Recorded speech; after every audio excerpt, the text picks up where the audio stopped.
breaking news today. Please subscribe and then check notification box to get all breaking news alerts. Breaking. Joe Arpaio is running. President Trump has made a lot of allies and a lot of enemies during his time in office, but few alliances as strong as the one he has forged with former Sheriff Joe Arpaio. Their relationship started before the president was elected, and continued after the president decided that Arpaio was unjustly punished and pardoned him. Arpaio's pardon caused a huge stir among liberals because they considered his conviction to be a huge win for political correctness. However, the fact that Arpaio was being made an example of was abundantly clear to anyone not blinded by the rage of a social justice warrior, and President Trump recognized that.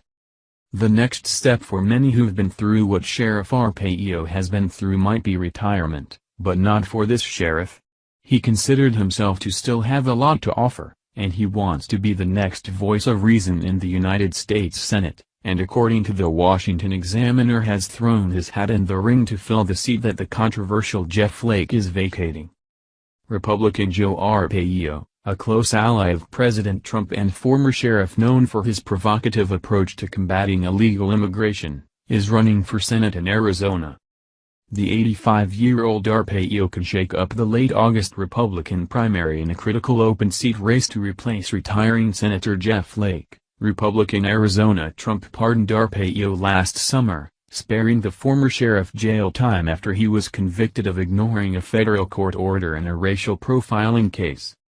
Arpaio served as the elected sheriff of Maricopa County, which encompasses Phoenix and surrounding suburbs, for 24 years until a Democrat ousted him in 2016.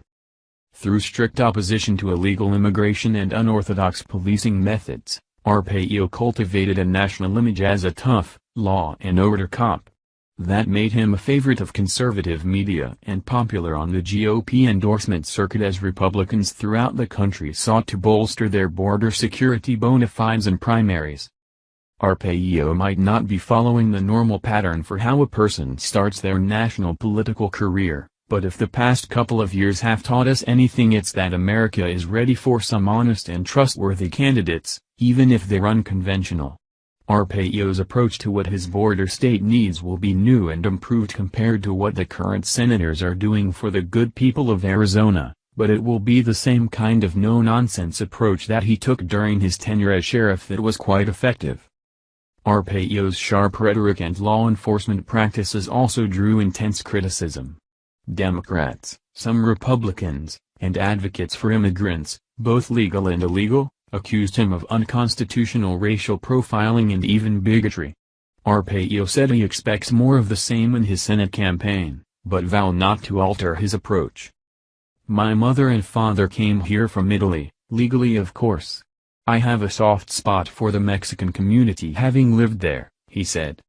"I'm not going to get into my personal life, but I will say we have 4 grandkids and some have a different ethnic and racial background. I don't say that. I don't use my grandkids. So, I have a soft spot, but still, I'm going to do my job. You have to do it." Being a U.S. Senator is a little different than being the sheriff, because you can do a lot of things in the U.S. Senate, and I have many plans, believe me. It's tough. It's a tough decision. But, if you're going to come across that border, you should be arrested and get the consequences of it, Arpaio added. "I have a far-out plan, which may look stupid," he said. "When they come to your attention that they're here illegally, these young people, deport them back to Mexico, or whatever, and then try to put them on a fast track to come back into the United States legally with special permits. What's wrong with that? They'd say they don't know where their home country is, so let them go there and spend 6 months because it might take that long to do paperwork to get them here legally, and let them see their home country and see what it's really like. They ought to be proud where they came from. I'm proud being an Italian American. I'm proud of Italy. I'm proud my father, mother came over, proud of it. So, you could kill 2 birds with 1 stone. That would be no amnesty, everybody would be happy. You deport them and then let them come back with all their education here.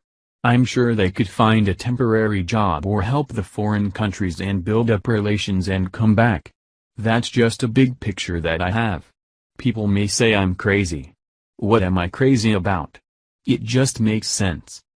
It's safe to say that if you hate President Trump, you'll hate Joe Arpaio and his approach to the law. However, if you're pro-legal immigration, pro-America first and ready to see our senators fighting for the people of their state instead of their own careers, you might want to consider supporting Arpaio.